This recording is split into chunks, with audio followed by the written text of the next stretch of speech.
Lidhja qytetare shqiptaro-amerikane e kryesuar nga DioGuardi organizoi mbrëm në New York një takim për të përshëndetur qendresën, tolerancën dhe për të përkujtuar ndihmën që shqiptarët dhanë në shpëtimin e jetës dhe lehtësimin e vuajtjeve të hebrejve gjatë përsekutimit nazist. Në takim morën pjesë rreth 1000 vetë, përfshirë disa ligjvënës të njohur amerikan.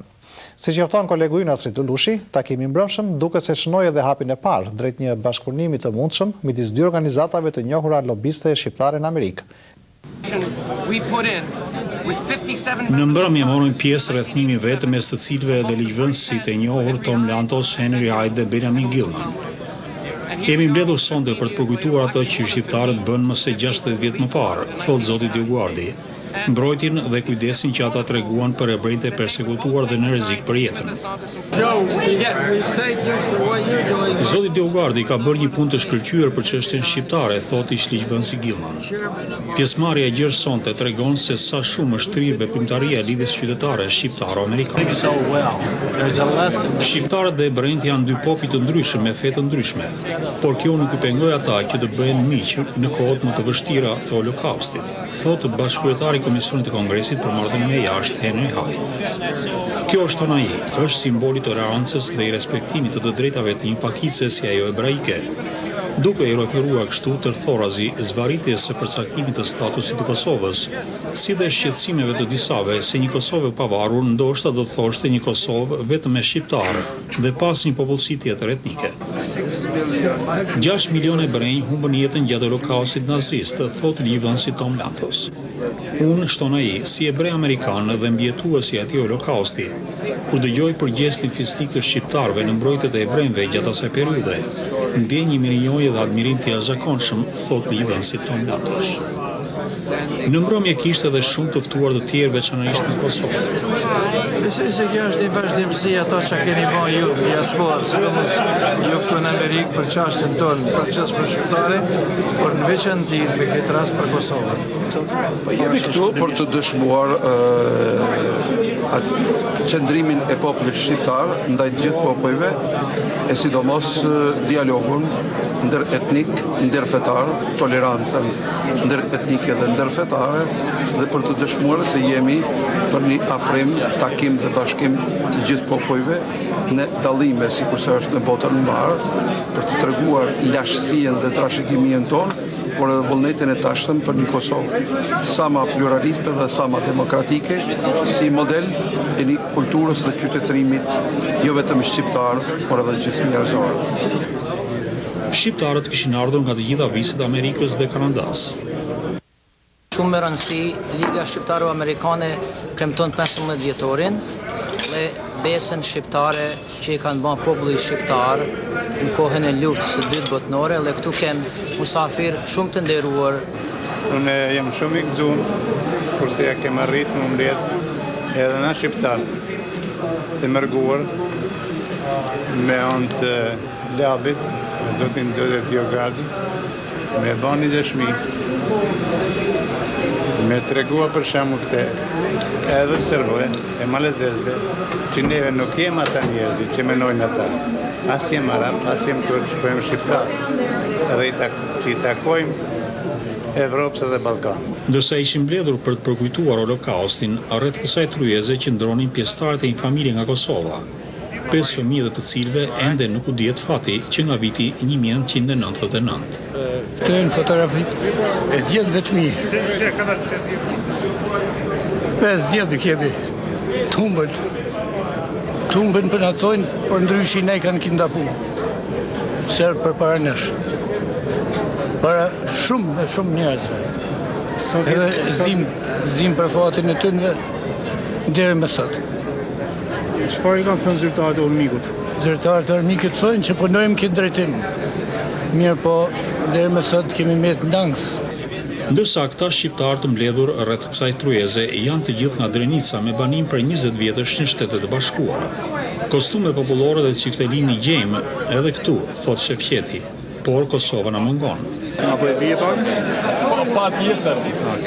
Po një melodi të shkurtër, një 30 sekonda, 1 minutë. Po.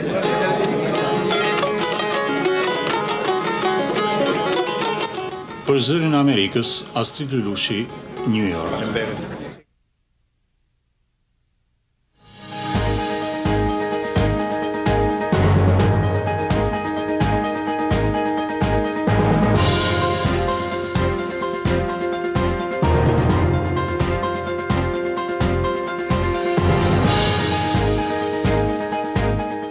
Zyrtarët e Departamentit Amerikan të Shtetit thonë se administrata e presidentit Bush synon të jap një dinamizëm të ri angazhimit të saj për zgjidhjen e statusit të Kosovës. Plani i ri administratës do të paraqitet nesër nga nën sekretari i Shtetit për çështjet politike Nicholas Burns në një seancë të Kongresit.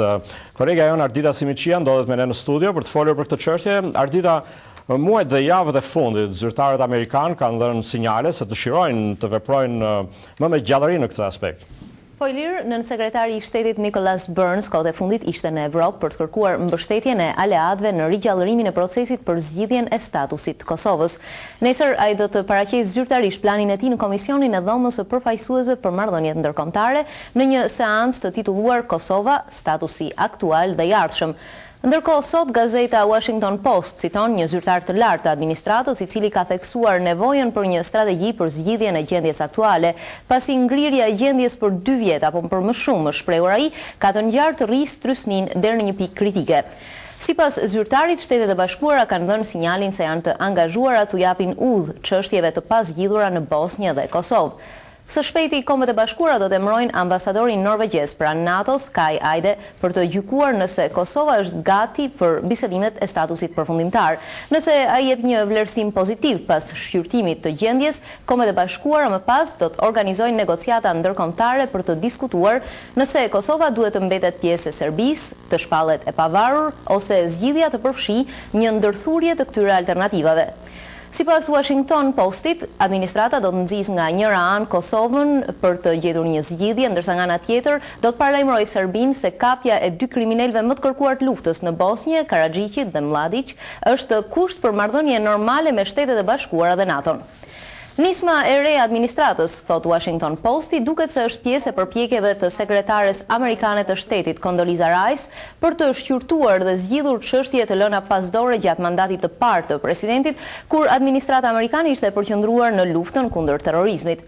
Gjithnjë, sipas gazetës Washington Post, zyrtarët e administratës thonë se nuk mund të parashikojnë se si do të përfundojë procesi disa vjeçar për të ardhmen e Kosovës dhe shtojnë se administrata nuk do të shprehet në mbështetje të ndonjë alternative të veçantë. Ilir? Faleminderit Ardita, në seancën e nesërme të Kongresit do të flasin edhe disa të ftuar të tjerë. Administratori apostolik i Prizrenit Mark Sopi, do të jetë gjithashtu katoliku nga Kosova Lush Gjergji, ministri i mjedisit Ardian Gjini, si dhe Shirley Cloyes DioGuardi e lidhjes qytetare shqiptaro-amerikane, ndërsa të njëjtën nën sekretari Burns do të flasë rreth planit për Kosovën në qendrën Woodrow Wilson, po në Washington, dhe ne do t'ju sjellim hollësi në emisionet tona nga të gjitha këto aktivitete. Në Shtetet e Bashkuara ndodhet për një vizitë i peshkvisë së Kosovës i mzot Mark Sopi, i cili nesër pra do të dëshmojnë në Kongresin Amerikan. Ai mori pjesë të dielën në një ceremoni të organizuar në New York nga Lidhja Qytetare Shqiptaro-Amerikane me rastin e 60 vjetorit të Holokaustit dhe tani ndodhet në Washington. Sonte i mzot Sopin kemi nderin ta kemi të ftuar në studio. Mirëmbrëma i mzot. Mirëmbrëma. I mzot Sopi, si po e vazhdoni misionin tuaj këtu në Shtetet e Bashkuara? Nesër ju pra do të dëshmoni në Kongresin Amerikan. Ku do ta bazoni dëshminë tuaj në Kongres? Ne do të bazohemi në realitetin tonë kosovar. Në veçanti, të treguar votës se gjithë ata njerëz që dëshirojnë të njohin të vërtetën se në Kosovë nuk ka vetëm shqiptar musliman, edhe ortodoks serbe Malezias, për në Kosovë ka edhe katolik. Kisha katolike ka i peshvijën e vetë, me i peshvin, me meshtar, me murgesha, me besimtare, gjithë qertë. Gjendjes në Kosovë, gjendja në Kosovë përshkruhet nga këndvështrime të ndryshme, shpesh herë për ngjyrime politike apo arsye të tjera. Si do ta përshkruanit ju gjendjen reale në Kosovë? Por gjendja reale në Kosovë nuk është e lakmueshme, por patjetër se është shumë më mirë se sa ishte më parë. Duke pasur parasysh se Kosova ka një popullat shumë të re, dikun 60% rini, 60% janë më të ri se 30 vjet. Ata kanë nevojë për sot edhe për një të ardhmen. Për atë arsye proceset të cilat janë duke u vanuar duhet shpejtohen. Ky shpejtim nuk mund të bëhet pa një definim të Kosovës çka është Kosova. Tu e pas një definim se çka është Kosova, sigurisht do të mund të bien edhe ligjet e nevojshme ose masat e nevojshme të cilat do të mundsojnë që me të vërtet gjithë këta tri edhe marrë popullata e Kosovës të kenë një sot më të mirë, po një të ardhme edhe më të mirë të cilën e shpresojnë. Dhe ku mendon që do të shojë ky proces sipas mendimit tuaj? Po si pas mendimit tonë, na nuk jemi njerëz politikës, por tu i pasën parasysh të gjitha rrethanat e cilat jonë ne nuk shohim që të zgjidhje fatlume, jo vetëm për Kosovë, por edhe marrë reonin e Kosovës për pas pavarësisë. Na nuk shohim që pavarësia kërcënon dikën, pavarësia vetëm do të bën paqë, jo vetëm për Kosovë, por edhe tan reonin. Po besoj se me zgjidhjen e problemit e Kosovës do zgjidhet edhe problemi i tan reonit Ballkanit. Sepse pak e shumë tash i ka metën vetëm kjo pikë, vetëm kjo çështje e pasgjedhur. Edhe koha shtyn që të bëhet sa më shpejt. Pikërisht për sa i përket pavarësisë Kosovës, a përbën kërcënim për ndë kënd në Kosovë kjo zgjidhje e statusit Kosovës pa pavarësia? Unë mendoj se nuk bën kërcënim për asken, jo vetëm në Kosovë, po edhe jashtë Kosovë, vetëm se mundet me dhënë një kontribut edhe për vetë fëqin tanë të cilë t'i kemi, si të veriut, gjithashtu dhe t'jugut, apo ka do që dhe t'jenë, sepse një plag në trup, edhe pse se ka ta në trup jatë plag, ta në trup i vunë për asaj. Na jemi një pjesë përbarse ati kompleksi balkanik, po u sherua kjo plag, atër me siguri ta në Balkani dhe të marrin frim ma letë. Imzot, Kosova shpesh identifikohet si një vend musliman, ndërkohë që atje edhe ka popullsi të besimeve të tjera, katolike dhe ortodokse. Si kanë qenë marrëdhëniet midis këtyre tre besimeve në Kosovë? Është e vërtetë se përqindja e madhe është e besimit islam, por kjo nuk na ka penguar as në histori, as të kaluamën, edhe ma pak tashti, se kemi shumë gjana të cilat i kemi të përbashkëta, jemi një popull, një tradit, një histori, një gjak e gjitha, por edhe synimit i kemi të njëjta. Që ashtu që ne kemi marrëdhënie shumë të mira me bashkinë islame, por gjithashtu edhe me kishën ortodokse që gjendet në Kosovë, megjithëse me të është pak më vështirë me komunikua. Nuk është nështë kisha si kish fajtore, por shpesh varet prej nesh si njerëz. Dikush është më i përshtatshëm, tjetër është më pa i përshtatshëm, me nështë kjo është pengesa më e madhe. U bën 6 vjet që nga përfundimi i luftës në Kosovë dhe kjo luftë shpeshherë cilësuar si luftë ndëretnike po dhe ndërfetare. Si u ta cilësoni ju këtë? Shiqoni, nuk ka qenë besoj as etnike, as fetare, por ka qenë më tepër kisha me thonë politike. Politike në kuptim se si çdo popull tjetër, gjithashtu edhe populli i Kosovës dëshiron të ketë lirinë si popujt e tjerë, e përvemujtën lirisht edhe me jetue edhe me veprue. Tu e dëshirua këtë, atëherë ka ardhur te konflikti. Për luftë fetare kurse si në konflikte, sepse nuk ka pasur diçka që mundet me alludue, që me të vërtetë që do të jetë kjo luftë fetare. Trazirat e Marsit u karakterizuan si trazira me dhunë, sidomos edhe të institucioneve fetare. Sa serioze kanë qenë këto dëmtimet e institucioneve fetare, apo nganjëherë ato janë edhe zmadhuar për arsye të ndryshme? Besoj se kjo është vetëm si pasojë e një problemi tjetër. E problemi kryesor që i cili nuk është një gjuaç, është se ka qenë një pakënaqësi e marrë popullatës Kosovës me proceset e cilat kanë stagnuar. Nuk kanë shku me një temp për dëshirueshëm që ka pasur Kosova. Revolti parë ka qenë mytjat e fëmijëve, sigurisht që jeni të njoftuar, gjithashtu edhe blokada e rrugës Prishtinë-Shkup, por kryesorja është ajo, kisha me thonë si një vrejtë e unë mikut, për të cilit edhe më varët, që të vazhdojnë proceset, të shpejtojnë proceset, edhe të zgjidhet problemi i Kosovës, për të dhënë hapësirë jetë marrë popullit Kosovës, si cilë gjendë e Kosovë.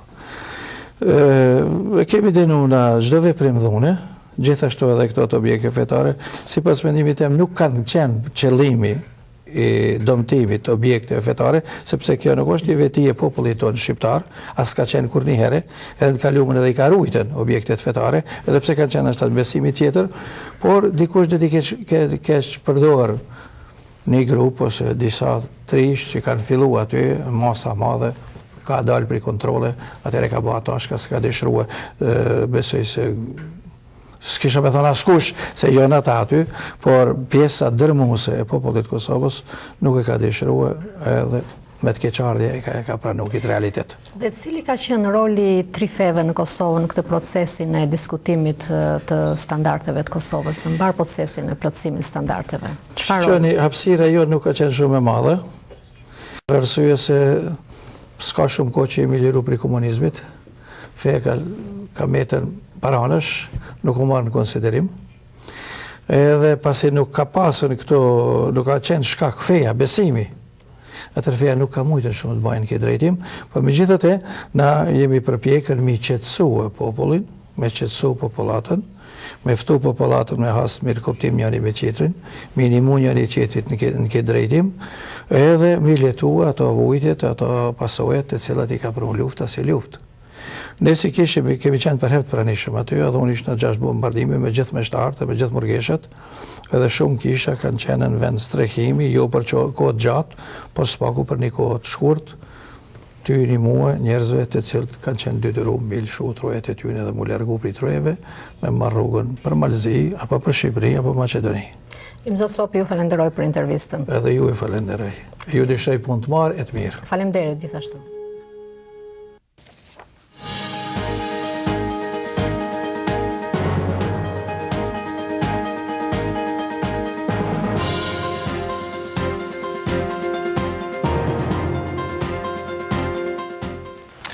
Nën sekretari Amerikan i Shtetit, Nicholas Burns, tha dje para Komisionit të Dhomës së Përfaqësuesve për Marrëdhëniet Ndërkombëtare se administrata e presidentit Bush po ndërmerr një nismë të re diplomatike për të zgjidhur statusin përfundimtar të Kosovës, që aktualisht administrohet nga Kombet e Bashkuara.